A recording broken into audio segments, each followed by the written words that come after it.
윤변의 판례 콘서트. 안녕하세요. 윤성현 변호사입니다. 판례 콘서트는 지난 14회 동영상에서 뇌물수수의 방법과 관련하여 뇌물수수죄, 즉 단순수리죄와 제3자 뇌물 제공죄의 관계를 살펴보았습니다. 그때의 결론을 말씀드리자면 뇌물이 누구 손에 갔느냐가 아니라 누구의 것으로 갔느냐가 기준이 된다는 것이었습니다. 다시 말해서 공무원의 것으로 갔다면 뇌물수수죄, 즉 단순수리죄가 되고 공무원의 것으로 간 것이 아니라면 제3자 뇌물제공죄가 된다는 것이었습니다. 오늘은 그것과 관련해서 공무원과 공무원이 아닌 사람이 공동정범이 되어 뇌물죄를 저지른 경우를 살펴볼까 합니다. 공무원이 아닌 사람을 줄여서 비공무원이라고 하겠습니다. 오늘 부분에는 공동정범이라는 개념이 나와서 형법 총칙과도 관련이 있습니다. 조금 어려운 주제이니 잘 이해하시길 바랍니다. 오늘 소개할 판례는 대법원이 2019년 8월 29일 선고한 2018도 13792 전원합의체 판결입니다. 이 판결은 최순실의 딸 정유라에 대한 삼성의 승마 지원 사건에 관한 것인데 워낙 세간을 떠들썩하게 했던 사건인지라 많은 분들이 한 번쯤은 들어보셨을 것으로 보입니다. 이 판결과 관련하여 예상 가능한 객관식 지문이 무엇인지부터 보겠습니다. 공무원과 비공무원이 공동정범의 관계에 있다고 하더라도 공무원과 비공무원이 뇌물을 받으면 뇌물을 비공무원에게 귀속시키기로 미리 모의하거나 뇌물의 성질에 비추어 비공무원이 전적으로 사용하거나 소비할 것임이 명백한 경우에 공무원이 증례자로 하여금 비공무원에게 뇌물을 공여하게 하였다면 형법 제130조의 제3자 뇌물수수죄의 성립 여부가 문제될 뿐이며 공무원과 비공무원에게 형법 제129조 제1항의 뇌물수수죄, 즉 단순수뢰죄의 공동정범이 성립한다고 할 수는 없다.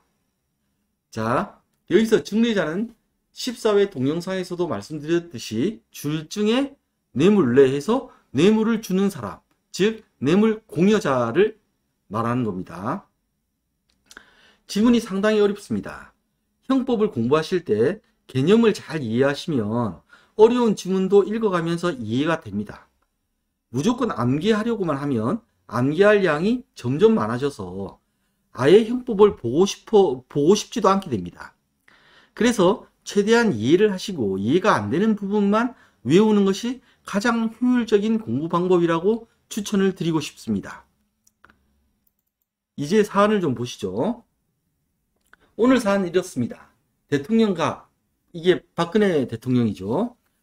그 대통령 갑은 최순실 을과 이 을이 최순실입니다. 을과 의논을 하였습니다. 그 의논이 뭐냐면 승마 선수인 A, 이게 최순실의 딸 정유라인데 이 승마 선수인 정유라를 위해 삼성그룹으로부터 말을 받아내기로 의논을 한 것입니다. 대통령 갑 박근혜 대통령은 삼성그룹 운영자와 단독 면담을 하는 자리에서 운영자에게 정유라 A에 대해 좋은 말도 사주는 등 적극 지원해 달라고 요구를 하였습니다.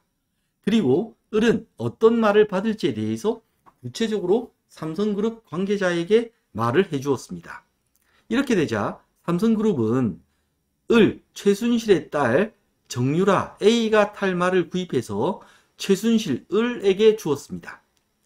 삼성그룹이 말을 사서 줄 경우에 최순실과 그 딸인 정유라만이 사용하고 관리하기로 되어 있었을 뿐이고 대통령인 박근혜 전 대통령 갑은 이를 사용하거나 관리할 리가 없는 거죠.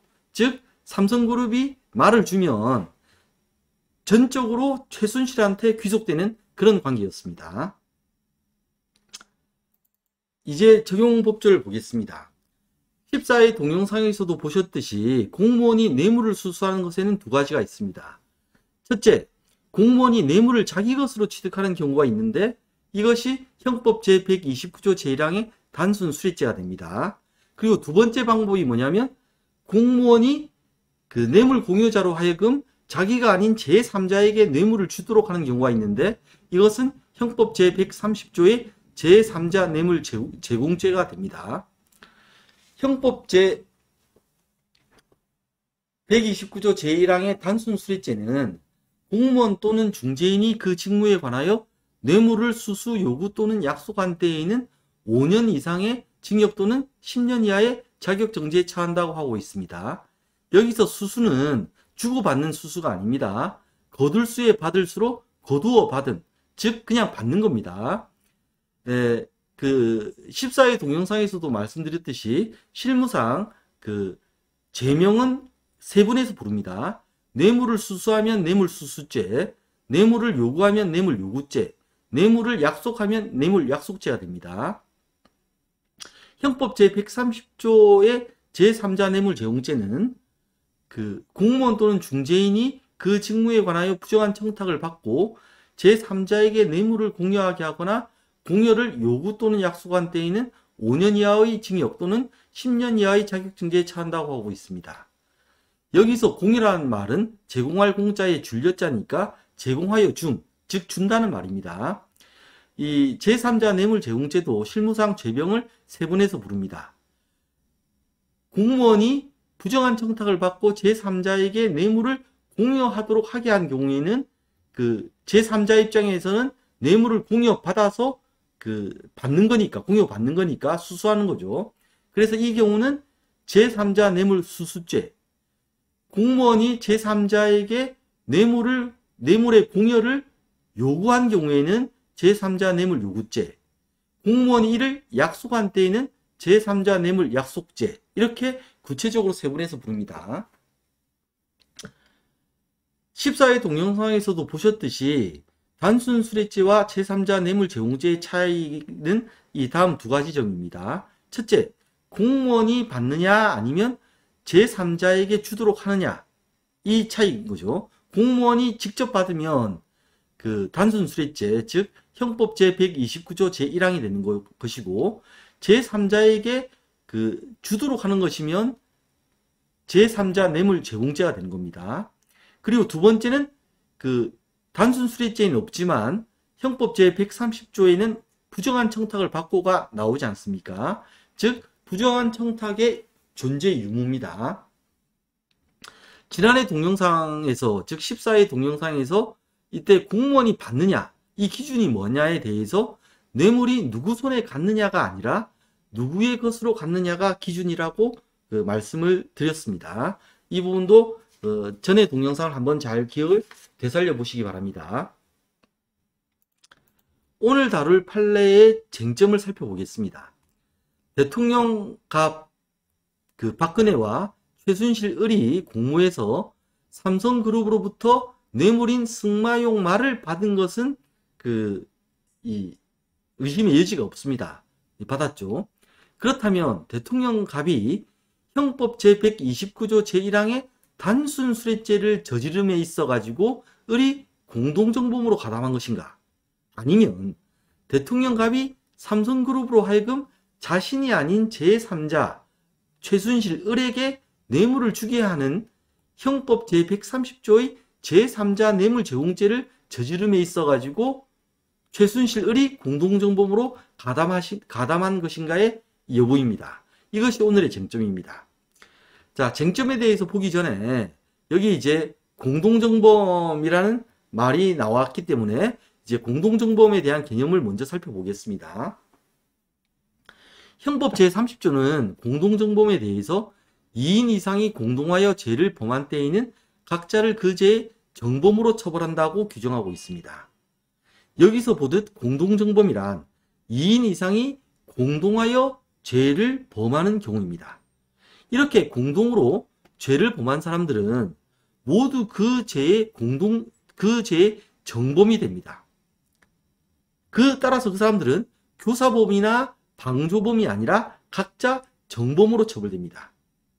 교사범이란 정범에게 그 죄를 저지르라고 시키는 사람이고, 방조범이란 정범이 그 죄를 저지르는데 도움을 준 사람입니다. 개념을 이해하시겠죠? 그러면 어떤 조건이 갖추어져야 2인 이상이 공동하여 죄를 범했다고 할 수 있을까요? 즉 어떤 요건이 갖추어져야 공동정범이 성립할까요? 형법에서는 주관적 요건, 객관적 요건이라는 용어를 사용합니다. 요건이란 필요한 조건을 말하는 것입니다. 또 주관적 요건 할 때 주관적이라는 말은 마음속을 의미합니다. 그리고 객관적 요건 할 때 객관적이라는 말은 마음의 바깥, 다시 말해서 사람의 외부를 의미합니다. 따라서 주관적 요건이란 공동정범이 인정되기 위해서 그 가담자가 어떤 마음이어야 하는가 하는 것이고, 객관적 요건이란 공동정범이 인정되기 위해서 가담자가 외부적으로 어떤 행위를 하여야 하느냐 하는 것입니다. 공동정범이 되기 위한 주관적 요건을 공동가공의 의사라고 합니다. 여기서 가공이란 더할 가자의 공적 공자니까 그 범죄를 저지름에 있어서 공을 세움, 공을 더함 이런 뜻인데, 결국은 어떤 말이냐면 한몫한다는 말입니다.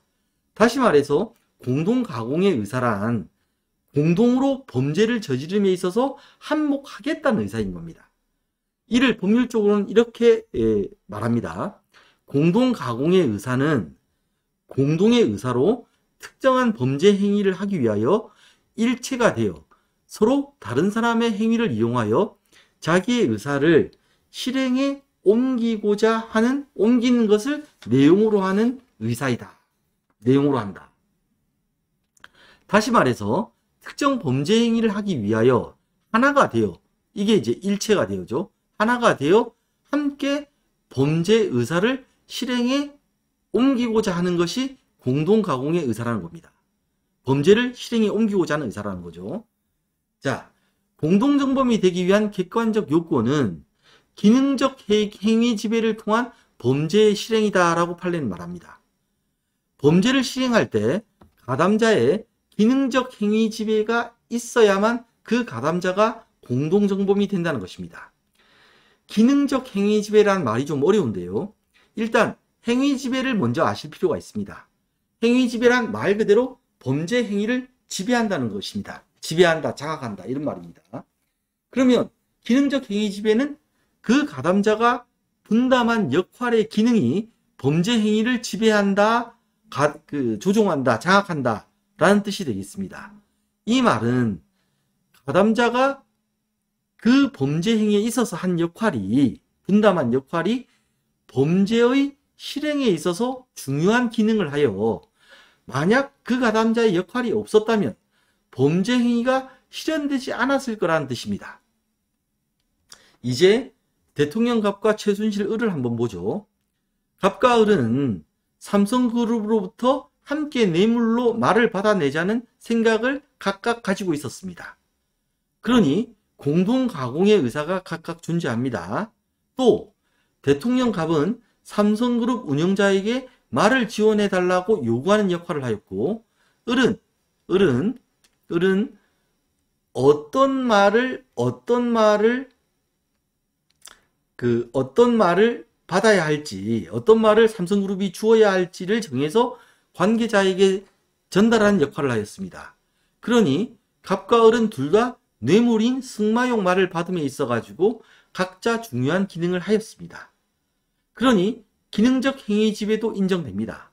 그러므로 갑과 을은 뇌물인 승마용 말을 받는 것에 대해서 공동정범이 성립합니다. 그래서 각자 정범으로 처벌을 해야 되는 거죠. 쟁점을 구체적으로 다시 말씀드리겠습니다. 문제는 어떤 죄의 공동정범이 되느냐입니다. 앞서 보셨듯이 이것이 오늘의 쟁점입니다. 다시 말해서 갑과 을은 형법 제129조 제1항의 단순술회죄의 공동정범이 되느냐, 아니면 형법 제130조 제3자 뇌물제공죄의 공동정범이 되느냐입니다. 이를 풀어보면 공무원인 갑이 뇌물을 받는 것에 대해서 갑과 을이 공동정범이 되느냐, 이러면 단순술회죄의 공동정범이 되죠. 아니면 공무원 갑이 제3자인 을, 최순실에게 뇌물을 주게 하는 것에 대해서 갑과 을이 공동정범이 되느냐입니다. 이러면 제3자 뇌물제공죄의 공동정범이 되는 것이겠죠. 이에 대해서 전원합의체 판결의 다수 의견은 다음과 같이 말하고 있습니다. 공무원이 아닌 사람, 이 비공무원이죠. 공무원이 아닌 사람이 공무원과 공동가공의 의사와 이를 기초로 한 기능적 행위 지배를 통하여 공무원의 직무에 관하여 뇌물을 수수하는 범죄를 실행하였다면 공무원이 직접 뇌물을 받은 것과 동일하게 평가할 수 있으므로 공무원과 비공무원에게 형법 제129조 제1항에서 정한 뇌물수수죄의 공동정범이 성립한다. 자, 이걸 이제 어떻게 또 더 풀이하냐면 공무원이 뇌물 공여자로 하여금 공무원과 뇌물수수죄의 공동정범 관계에 있는 비공무원에게, 즉 공무원이 그 공동정범 관계에 있는 비공무원에게 뇌물을 공여하게 한 경우에는 공동정범의 성질상 공무원 자신에게 뇌물을 공여하게 한 것으로는 공무원 자신에게 뇌물을 공여하게 한 것으로 볼 수 있다. 공무원과 공동정범 관계에 있는 비공무원은 제3자 뇌물수수죄에서 말하는 제3자가 될 수 없고 공무원과 공동정범 관계에 있는 비공무원이 뇌물을 받은 경우에는 공무원과 함께 뇌물수수죄의 공동정범이 성립하고 제3자 뇌물수수죄는 성립하지 않는다. 자, 이게 판례의 결론입니다. 전원합의체 판례 판결의 다수 의견의 결론입니다. 자, 14회 동영상에서 공무원이 자신의 것으로 뇌물을 받으면 단순 수뢰죄가 성립한다는 것을 보았습니다. 이번 전원합의체 판결의 다수 의견은 다음과 같이 해석할 수 있습니다. 공무원이 뇌물죄의 공동정범과 함께 뇌물을 받으면 그것은 공무원이 우리의 것으로 뇌물을 받은 것으로 보아야 하기 때문에 비록 공무원 자신이 아닌 공동정범에게 뇌물을 주게 하였더라도 그 공동정범은 3자가 될 수 없고 제3자가 될 수 없고 따라서 제3자 뇌물 제공죄가 아닌 단순 수뢰죄의 공동정범이 성립할 뿐이라는 것입니다. 자, 이 말이 무슨 말인고 하니 공동정범은 앞서 보았듯이 특정한 범죄 행위를 하기 위하여 하나가 되어 함께 범죄를 저지르는 것입니다.